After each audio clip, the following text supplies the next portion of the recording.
이 시간 성경 공부하실 때에 잠언서 11장 1절에서 11절 말씀까지 김미희 집사님 봉독해 드리겠습니다. 다 같이 기립 하셔서 하나님의 말씀을 봉독하시겠습니다.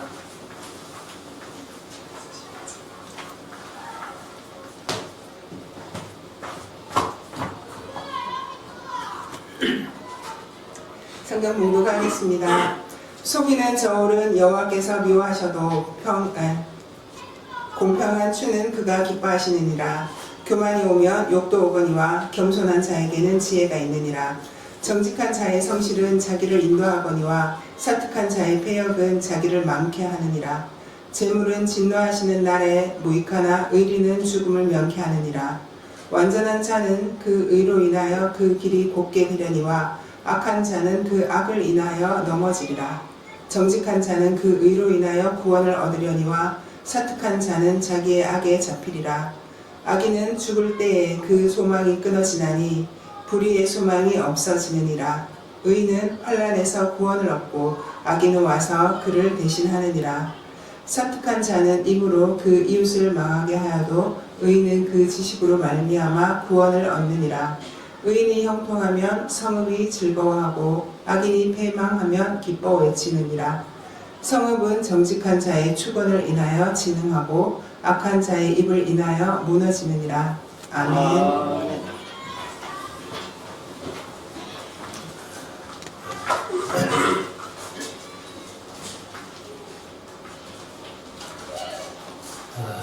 이 시간 하나님의 말씀을 묵상하는 시간인데, 오늘은 잠언서 11장 말씀을 오전에 말씀드리려고 합니다. 우리가 이제 잠언서가 마샬이라는 그런 히브리어를 쓰는데, 이것이 속담, 비유담, 혹은 격언, 그리고 비교라는 말을 우리가 할 수 있다. 그래서 잠언서에는 항상 비교되는 말씀들이 많았습니다. 그래서 지난번 10장을 말씀드릴 때 10장에서 아마 비교가 가장 많은 비교를 말씀했다 이렇게 말씀드렸는데, 오늘은 이제 11장을 우리가 한번 보면서 이제 11장 속에 솔로몬을 통한 하나님의 그 원하시는 뜻이 무엇인가를 우리가 한번 찾아볼 수 있기를 원합니다. 1절부터 한번 보십시다. 속이는 저울은 여호와께서 미워하셔도 공평한 추는 그가 기뻐하시느니라. 사실 요즘도 속이는 사람이 있는지 모르겠습니다만, 제가 어릴 때만 해도 우리 한국에 속이는 저울들 많았어요. 그리고 이제 사실 공평한 추라고 표현합니다만, 추도 사실은 저울이잖아요. 그래서 성경에도 보면은 너희가 이 저울, 공평한 추, 그 다음에 곡식을 대는 돼. 근데 성경에는 이제 되라는 말이 없습니다. 그냥 에바라는 말이 있는데, 지금은 우리가 전부 킬로그램을 쓰기 때문에 거의 말을 쓰든지 되를 쓰든지 하는 것은 없지만은, 아무튼 하나님께서는 그런 속이는 것은 다 싫어하시고 공평을 기뻐하신다. 그래서 아모스 5장 20절 이하에 쭉 보면은 내가 너희의 제사도 미워하고 절기도 미워하고 노래소리 빗방소리 다 미워한다. 내가 진정으로 원하는 것은 뭐냐? 공법을 물같이 정의를 하수같이 흐르게 하는 거다. 공평과 정의를 하나님이 그렇게 기뻐하신다는 겁니다. 자, 2절. 교만이 오면 욕도 오거니와 겸손한 자에게는 지혜가 있느니라. 그래서 우리가 제가 늘 말씀을 드려왔습니다만, 성경 속에서 하나님이 가장 싫어하시는 일이 뭡니까? 교만이에요, 교만. 그래서 구약에서는 모든 열국들도 다 교만 때문에 망하고 북방 이스라엘 마찬가지 교만 때문에 남방 유다 마찬가지 교만 때문에 망합니다. 그래서 교만이 오면 욕도 따라온다는 거예요. 그 욕이라고 했는데 부끄러움, 수치, 치욕, 불명예, 수치스러운 행위 뭐 이런 뜻을 가지고 있습니다만은 그래서 교만했다가는 항상 수치를 당하고 치욕을 이제 욕을 먹고 그리고 수치스럽게 사람들에게 인식이 된다는 겁니다. 그러나 겸손한 자에게는 지혜가 있다. 그래서 잠언서는 항상 좀 지혜롭게 살아라고 그렇게 말씀을 하시는데 이 지혜의 근본이 하나님이시기 때문에 하나님을 경외하는 것이 지혜다라고 말씀을 하고 있습니다. 그래서 우리가 겸손한 자가 무엇이냐? 남의 말을 잘 들어주는 게 겸손입니다. 그러면 반대로 교만은 남의 말을 절대로 안 들어주는 게 교만이에요. 그래서 우리가 항상 솔로몬이 하나님 앞에 내가 네게 못하여 줄고 했을 때에 듣는 마음을 주세요. 우리 성경에는 지혜를 주세요 이렇게 했다 그랬는데 듣는 마음이에요. 그래서 우리가 항상 겸손하여서 잘 듣게 되면은 지혜롭게 된다. 3절 정직한 자의 성실은 자기를 인도하거니와 사특한 자의 패역은 자기를 많게 하느니라. 그 이제 정직한 자들은 항상 성실하게 살지요. 그러니까 성실하게 사니까 그 성실이 자신을 인도해 가는데 사특한 자, 이제 이거 남을 속이고 거짓말하는 자입니다. 거짓말한 이제 개혁 개정은 사악한 자라고 그렇게 악한 사람입니다. 그래서 그들의 패역이 뭐 다른 게 아니에요. 삐뚤어진 것을 제일합니다. 그래서 사악한 자의 패역은 자기를 망하게 한다. 4절 저물은 진노하시는 날에 무익하나. 이게 뭐냐면은 하나님께서 이 사악한 자들을 이제 심판을 하시는 거예요. 때로는 징계를 하시고 이렇게 이제 하실 때에 재물 아무리 가지고 있어도 하나님의 그 진노를 피할 수는 없다는 겁니다. 인간들이면은 뭐 좀 뇌물을 써가지고라도 그걸 좀 피할 수 있었는지 모르지만 하나님의 진노는요 재물로 안 통한다는 거예요. 그래서 재물은 진노하시는 날에 무익하나 아무 유익이 없지만은 의리는 죽음을 면케 하느니라. 그래서 우리가 인간 세상 살아가는 삶 속에 돈만 있으면 다 되는 줄 알지만은 안 되는 것도 있다는 것을 우리가 마음속에 명심해야 됩니다. 하나님의 진노는 재물로 피할 수 없다. 5절 완전한 자는 그 의로 인하여 그 길이 곱게 되려니와 악한 자는 그 악을 인하여 넘어지리라. 그래서 이런 말씀을 이제 잠언서에서 자주 말씀을 하고 있잖아요.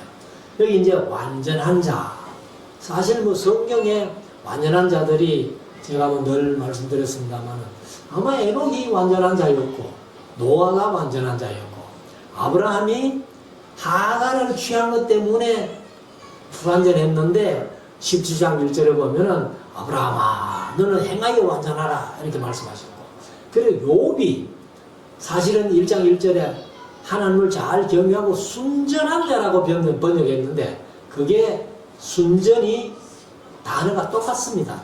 담임하는 말인데 이게 이제 완전한 거예요. 그래서 욥이 완전하게 살았다 이렇게 표현하는데, 아무튼 하나님을 잘 경외하는 그 완전한 사람은 의로 인하여 자기 길이 곱게 간다는 겁니다. 항상 곱게 가는데 악한 자는 그 악을 인하여 넘어지게 된다. 넘어지리라. 6절 정직한 자는 그 의로 인하여 구원을 얻으려니와 사특한 자는 자기의 악에 잡히리라.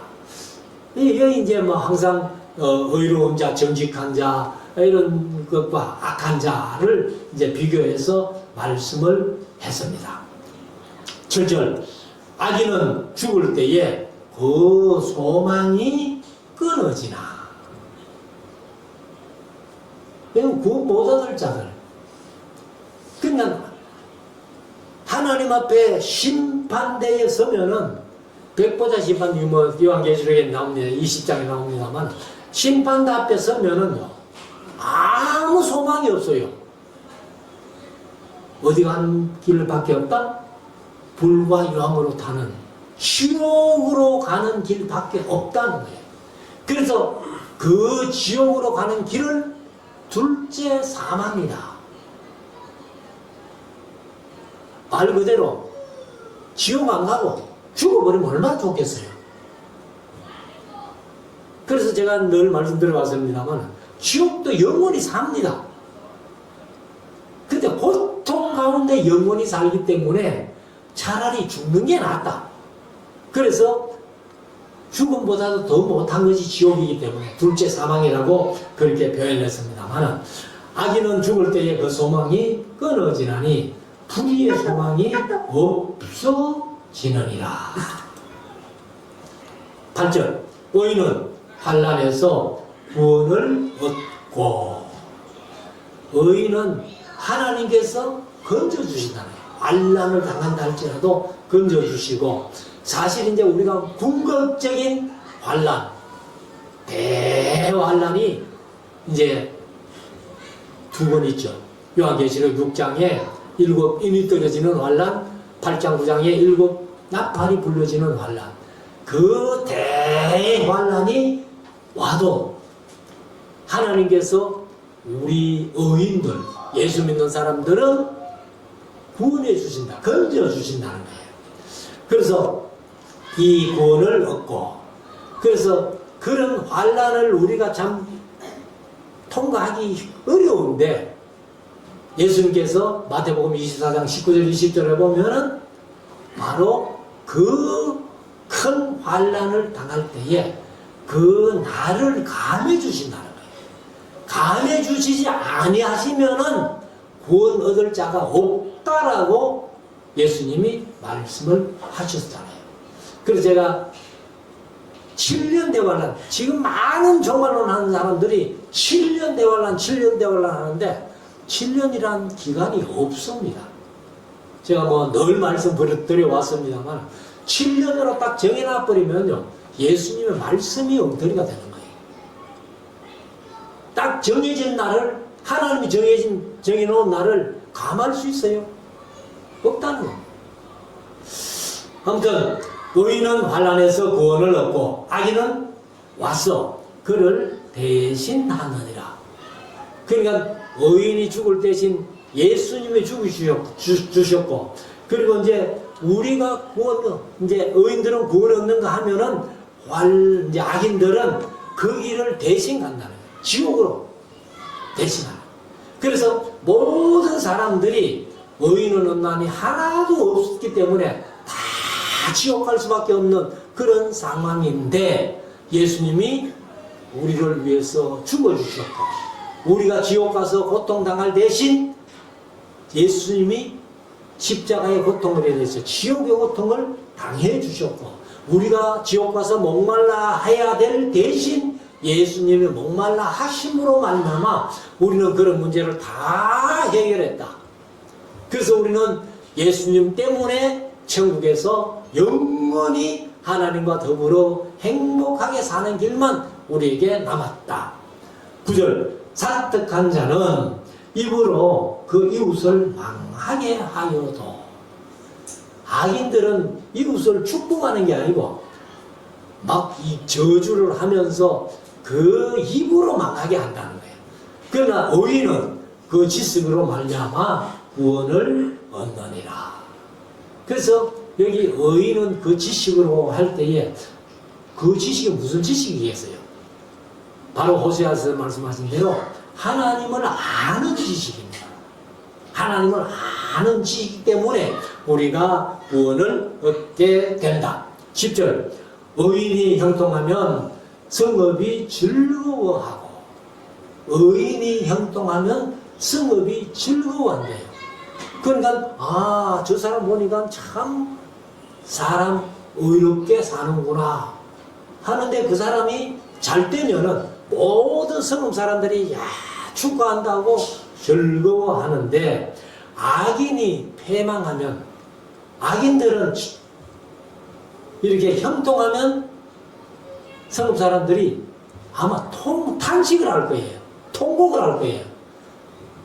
그런데 악인이 패망하는 걸 보고 성읍 사람들이 또 기뻐한다는 거예요. 그래서 우리가 제가 죽음에 대해서 김장인 목사님 말씀을 몇 번 들었습니다만은 사람이 죽고 나서 그 사람들의 그 죽음을 표현하는 것을 보고 그 사람이 어떻게 살았다는 것을 알 수 있다는 겁니다. 못되게 산 사람들은 아마 사람들이 아이고 그럼 잘 뒤졌다 잘 뒤졌다 그럴 거예요. 김창인 목사님 표현입니다. 그리고 이제 그냥 보통으로 이렇게 살다 죽은 사람들은 아이고 그냥 죽었다 이렇게 표현하는데 근데 의롭게 살다가 다른 사람들에게 유익을 끼치고 산 사람들은 죽었다라고도 표현 안 하죠. 최소한도 별세했다라든지 우리 믿는 사람들은 소천했다 하면은 가장 편한 말인데 근데 어떤 분들은요 불신자가 세상을 떠났는데 아이고 그분 소천했다 이렇게 표현하더라고요. 성도인데 몰라요. 불신자가 죽은 것을 소천했다고 표현하는 말이 맞는지 모르겠습니다. 근데 저는 아니라고 봐요. 아무튼 의인이 형통하면 성읍이 즐거워하고 악인이 배망하면 기뻐 외치느니라. 11절 성읍은 정직한 자의 축원을 인하여 진흥하고 잘 안 쓰는 말인데 이게 이제 뜻을 룸이라는 단어인데 오르다 떠오르다 일어나다 생기다 올리다 높이다 높다 이런 뜻을 가지고 있습니다. 그래서 성읍은 정직한 자의 축원 축복을 비는 겁니다. 남을 위해서 빌어주는. 그러니까 보통 우리가 축복이라고 얘기를 하잖아요. 축복이라고 얘기를 하는데 제가 가끔 실수로 하나님이 우리를 축복하여 주셔서 그렇게 한 적은 있는지 몰라도 제정신으로는 제가 하나님이 축복해 주십시오 그런 표현을 안 쓰려고 애를 씁니다. 왜? 하나님이 복의 근원인데 하나님이 누구 복을 그에게 빌어주는 거예요. 그게 잘못된 겁니다. 근데 목사님들도 제가 볼 때는 이런 인식이 없기 때문에 하나님의 이 가정을 이 사람을 축복해 주십시오 그런 기도를 많이 듣습니다. 그래서 여기 이제 축원을 인하여 이랬는데 개혁개정은 축복으로 인하여 이렇게 표현했습니다. 그래서 진흥하고 이제 올림을 받는다는 거죠. 올림을 받는다고 그렇게 하고 악한 자의 입을 인하여는 무너진다. 그래서 우리가 항상 말조심해라. 그래서 성경에서 말조심하는 그 말조심에 대해서는 야고보서가 제일 많이 말씀을 하고 있습니다. 짧은 5장밖에 안 되지만은. 자, 12절. 지혜 없는 자는 그 이웃을 멸시하나 명철한 자는 잠잠하느니라. 그래서 지혜 없는 자는 그 이웃을 멸시한다는 거예요. 경멸하고 모욕하는 것을 얘기를 합니다. 그렇지만 명철한 자는 그냥 잠잠하게 합니다. 입을 다물고 있다는 겁니다. 그래서 여기 사실 이제 입을 다물고 가만히 있는 게 아니고 여기 하라쉬 하는 말이 파다, 세리다, 갈다, 경작하다, 궁리하다, 고안하다 이런 뜻을 가지고 있으니까 이웃이 잘못되는 것을 보고 그 사람을 어떻게 뭐 저주하든지 이렇게 멸시하든지 그런 말을 하는 게 아니고 지혜로운 자는 자기를 돌아보면서 뭔가를 생각한다는 거예요. 그래서 잠잠하느니라 이렇게 번역을 했는데 잠잠하는 것보다는 입 다물고 가만히 있는 게 아니라 이웃의 어떤 그런 일을 보고 내가 뭔가를 생각하는 그런 것을 말씀을 하고 있습니다. 13절 두루 다니며 한담하는 자는 한담한다는 게 남을 중상하고 비방하고 험담하는 그런 얘기입니다. 그래서 한담하는 자는 남의 비밀을 누설하나 마음이 신실한 자는 그런 것을 숨기느니라. 우리 성도들 가운데는 그런 분들이 없더라고 봅니다만은 이렇게 모여가지고 누가 어떻더라 하고 자꾸 험담하는 그런 일은 우리 교회 안에서는 없어야 된다. 그러면 남의 비밀을 누설하는 거예요. 그렇지만 마음이 신실한 자는 그런 것을 다 숨겨주고 우리가 이제 그 사람이 뭔가 잘못했을 때는 불러가지고 조용히 권면할 수는 있지만은 교회 안에 떠들면 안 된다 이제 그런 얘기죠. 자, 14절 도략이 없으면 도략이라고 했는데 개혁개정은 지략이라고 그렇게 번역을 했습니다. 지도, 지시, 상담, 조언 이런 말이죠. 그래서 도략이 없으면 백성이 망하여도 모사가 많으면 평안을 누리느니라. 이게 이제 사실은 참모가 바른 참모가 있어야 된다는 거예요. 우리나라는 대통령제입니다만은 대통령도 자기의 어떤 소신을 가지고만 정치를 못합니다. 그래서 정치를 잘하려면요 주위에 모략가들이 많아가지고 그 얘기를 잘 들으면은 대통령들도 아마 정치를 잘하게 될 겁니다. 그래서 도략이 없으면 백성이 망하고 모사가 많으면 평안을 누리느니라. 백성들이 평안을 누린다고 하죠. 15절 타인을 위하여 보정이 되는 자는 손해를 당하여도 보정이 되기를 싫어하는 자는 평안하니라. 그래서 제가 지난번에도 한번 말씀드렸습니다만은 잠언서 6장 할 때도 이웃을 위하여 담보하며 타인을 위하여 보정하였으면 하고 보정 얘기를 했는데 잠언서에는 어떻게든지 보정은 쓰지 말라는 거예요. 보정은 쓰지 말라고. 그래서 이제 오늘 11장 15절에 타인을 위하여 보정이 되는 자는 손해를 당하여도 보정이 되기를 싫어하는 자는 평안하니라.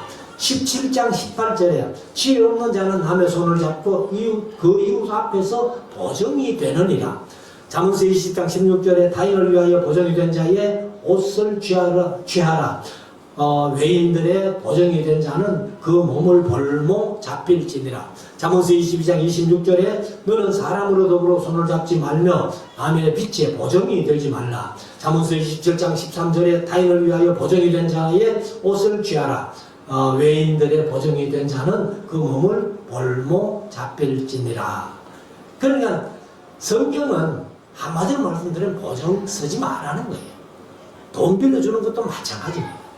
그래서 제가 자주 말씀드렸습니다만 남에게 돈을 빌려줄 때에 돈 못 받아도 우리 경상도 말로 돈 띄도 마음의 상처를 안 받을 만하거든 빌려주라고 해요. 그런데 제가 그런 사람을 많이 봤기 때문에 돈 빌려주고 못 받으니까 원수가 되더라고. 그 교회 안에서 서로 원수가 돼가지고 얼굴 보기 싫다고 그렇게 한다면은 그 교회가 어떻게 되겠어요? 자, 16절 유덕한 여자는 존영을 얻고 유덕한이라고 번역했는데 여기 햄이라는 말이 호의, 은총, 은혜, 매력, 아름다움 이런 뜻을 가지고 있습니다. 그러니까 이제 은총, 은혜라고 한다면은 뭐 하나님의 은혜와 은총인데 매력, 아름다움 이런 이제 다른 사람에게 참 좋은 선을 끼칠 만한 그런 여성들 얘기를 하는 거죠. 그래서 존영을 얻고 부귀와 영예를 얻다. 그리고 건면한 남자는 재물을 얻느니라. 그래서 건면한 남자라고 했는데 이게 건면한 게 아니에요. 그래서 여기 이제 건면한 남자라고 아리처라는 단어인데 건면하고는 전혀 관계 없습니다. 두려움을 일으키는 공포감을 주는 이런 뜻을 가지고 있습니다. 그래서 이제 이 건면한 남자가 무자비한 남자. 그래서 앞에 유독한 여인하고는 완전히 대조가 되는 남자 여자지만은 대조가 되는 그런 말씀인데 이것을 이제 건면한 남자라고 이렇게 번역을 해가지고 건면하면은 재물을 얻는다 이렇게 얘기를 하니까 이건 좀 잘못된 것 같아요, 번역이. 그래서 이 유력한 자가 존영을 얻는데 이 남을 이제 두려움을 일으키고 그렇게 무자비한 남자들은 재물을 얻을는지 몰라도 존영은 전혀 못 얻는다. 그것을 강조하기 위한 것이라고 그렇게 봅니다. 자, 17절. 인자한 자는 자기의 영혼을 이롭게 하고 잔인한 자는 자기의 몸을 해롭게 하느니라. 자기 영혼을 이롭게 하는 자가 있는가 하면은 여기 이제 자기의 몸을 해롭게 하는 자는 또 있다는 거예요. 그것이 이제 인자한 자는 자기의 영혼을 이롭게 하고 잔인한 자는 자기의 몸을 해롭게 하느니라. 18절. 악인의 삭선 허무하되 의를 뿌린 자의 상은 확실하니라. 그래서 악인들이 무슨 보상을 받는다 해도 이게 결코 좋은 게 아니다. 그건 허무한 거고, 그리고 의를 행하는 의를 뿌린 자의 상은 확실하다는 거예요. 18, 19절. 의를 굳게 지키는 자는 생명에 이르고 악을 따르는 자는 사망에 이르느니라. 의는 생명이고 악은 사망이라는 거예요. 그래서 성경은 생명의 길과 사망의 길이 에덴 동산에서부터 요한계시록까지 계속 생명의 길과 사망의 길을 얘기를 하고 있다. 20절. 마음이 배려한 자를 개역개정은 구분자라고 했어요. 그래서 이제 비뚤어진 구부러진 그런 뜻을 가지고 있는데 마음이 구분자, 배려한 자는 여호와의 미움을 받아도 행위가 온전한 자는 그의 기뻐하심을 받느니라. 여기 이제 온전한이라고 번역했는데 완전한 자입니다. 담임하는 말이 똑같은 말이에요. 그래서 악인은 하나님께서 미워하시는 거 당연하고, 그리고 행위가 온전한 자, 완전한 자, 말씀대로 살려고 애를 쓰는 그런 사람들은 하나님이 기뻐하신다.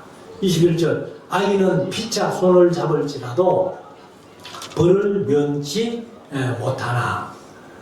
못할 것이나 의인의 자손은 구원을 얻으리라. 그래서 악인들이 서로 피차 손을 잡아도 이게 이제 벌을 면치 못한다. 하나님께서 지게 하시니까. 근데 의인의 자손은 구원을 얻는다. 22절. 아름다운 여인이 삼가지 아니하는 것은 마치 돼지 코에 금고리 같으니라. 이제 금고리 하는 말이 돼지 코에 금고리 그걸 봐야 어때요? 돼지가 코가 이게 좀 뭉뚱하잖아요. 걸어봐야 별 그것도 없지만 돼지는 이 코로 막 땅을 이렇게 파는 그런 성품을 가지고 있기 때문에 걸려 있지도 않아요. 그래서 이와 비슷한 말이 미국에서는 그런 얘기를 한다는 겁니다. 돼지 코에 립스틱을 바른다는 거예요. 돼지 코에 립스틱이라는 그런 말을 한다는데, 돼지 코에 립스틱 발라봐야 밥 먹으면서 먹으면서도 코에 립스틱 발랐는 게 그게 얼마나 가겠어요. 자, 23절. 의인의 소원은 오직 선하나 악인의 소망은 진노를 이루느니라. 그러니까 의인과 악인을 끊임없이 비교해 놓은 것입니다. 24절. 헛더 구제하여도 더욱 부하게 되는 일이 있나니 과도히 아껴도 가난하게 될 뿐이니라. 이게 이제 아껴도 분수가 있지. 우리가 흔히들 이야기 속에 구두쇠 영감. 과도히 아껴도 결국은 가난해요.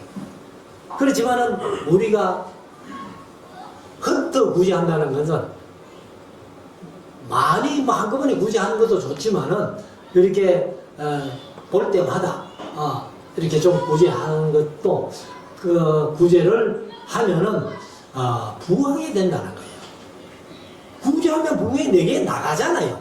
나가는데도 부하게 된다는 것을 하나님께서 약속을 하셨습니다. 그리고 25절에 가면 구제를 좋아하는 자는 풍족하여질 것이요 남을 윤택하게 하는 자는 자기도 윤택하여지리라. 여기 이제 개정은 자기도를 하나 붙여놨어요. 그래서 다른 사람을 잘 되게 하면은 자기도 마찬가지로 잘 된다 하는 것을 말씀을 하고 있는 거죠. 26절. 곡식을 내지 아니하는 자는 백성에게 저주를 받을 것이나 파는 자는 그 머리에 복이 임하리라. 이게 이제 성경에 보면은 이 구약에서는 부자들이 기근이 왔을 때에 가난한 자들이 먹을 게 없으면 어떻게 해야 돼요? 창고를 열어가지고 곡식을 나눠줘야 돼요. 그렇게 안 하고 도망갔다가 망한 사람이 누구예요? 붓기에 나온 엘리멜렉아니에요. 그래서 요즘으로 말하면요, 아마 상인들 중에서 매점 매석이라고 해요. 매점 매석. 몽땅 자기가 다 사람 묻어놓고는 가보를 기다려가지고 그래가지고 돈을 벌겠다는 그런 사람들은 절대로 하나님이 좋게 하지 않는다 하는 것을 얘기를 합니다. 그래서 그런 사람들은 이제 저주를 받을 것이나, 파는 자는 다른 사람들은 없을 때 내걸 내가지고 팔아서 그들이 먹을 수 있도록 하는 것이 그 머리에는 복이 임하리라. 27절. 선을 간절히 구하는 자는 은총을 얻으려니와 악을 더듬어 찾는 자에게는 악이 임하리라. 그러나 악을 더듬어 찾으니까 악이 임할 수밖에 없는 겁니다. 28절. 자기의 재물을 의지하는 자는 패망하려니와 의인은 푸른 잎사귀 같아서 번성하리라. 여기 이제 푸른 잎사귀, 여기 앞에 푸른을 붙여놓은 게, 푸른이라는 것은 원어에는 없어요. 그냥 잎사귀인데, 그래서 겨울에 이제 바짝 마른 잎사귀 그거 붙어 있어 봐야 그게 없으니까 아마 우리 할아버지들 번역하면서 푸른을 앞에 붙인 거예요. 그래서 푸른 잎사귀 같아서 번성하리라. 사실 마른 잎사귀는 떨어지면 그만인데 푸른 잎사귀는 점점 더 번성해지는 것을 얘기를 하겠죠. 29절 자기 집을 해롭게 하는 자의 소득은 바람이라. 바람이 뭐예요? 휙 불어버리면 끝난다는 거예요. 그래서 하나님께서 항상 우리가 막 뭐 재물을 모아야지 해도 모아봐야 하나님은 어떻게 하신다고? 불어버린다. 불어버리면 하나님이 불어버리면 끝나는 거예요.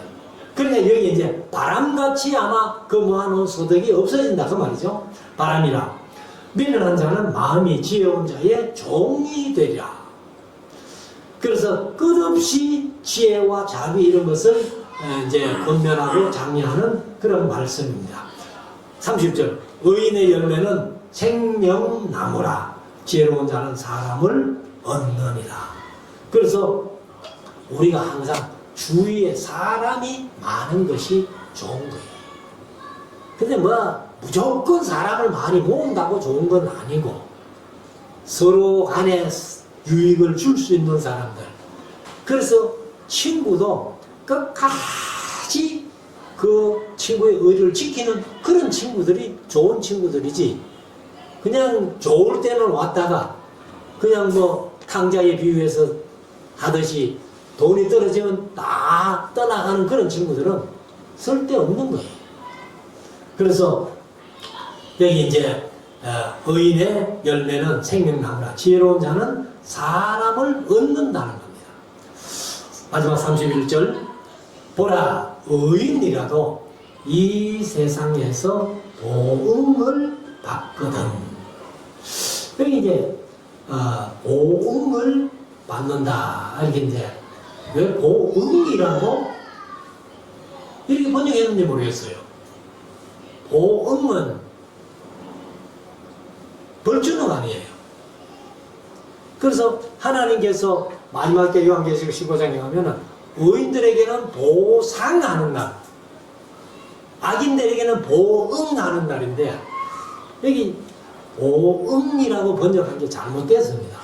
그래서 여기 이제 샬람하는 말이 완전하다, 완성하다, 온전하다, 회복하다, 이행, 보상, 배상, 화해, 평화해, 평화, 조약, 체열 뭐 이런 뜻을 가지고 있습니다. 이게 이제 보응이 아니라 보상이라고 해야 맞죠. 그래서 의인이라도 이 세상에 이제 보응받거든. 그러니까 이게 이제 악인과 비교를 하다 보니까 의인들도 하나님 앞에 때로는 징계받을 수 있다는 거예요. 히브리서 14장에 있는 말씀대로 자기 아들은 성실히 징계하는데 사생자는 징계하지 않는다고 그렇게 말씀하시잖아요. 그래서 뭐 아마 보응이라고 그렇게 표현한 것 같은데 아무튼 의인이라도 이 세상에서 보응 받겠거든 했는데 여기 이제 뒤에 악인과 비교하기 위해서 하물며 악인과 죄인일이요 의인도 때로는 보응보다는 이제 어떤 징계도 받을 수 있다는 것을 얘기를 하고 하물며 악인과 죄인이야 당연히 하나님 앞에 징계받고 보응받지 하는 그런 얘기입니다. 그래서 우리가 이 세상을 살아가면서 어느 정도 의롭게 살려고 애를 쓰는, 그래서 공평과 정의를 하나님이 가장 원하시는 것을 알고 우리가 하나님 앞에 공평하고 정직하게 살아가지고 그래서 하나님을 기뻐지게 하고 하나님의 마음을 시원하게 내릴 수 있는 우리 모두가 될 수 있기를 주의 이름으로 축원합니다. 기도드리겠습니다.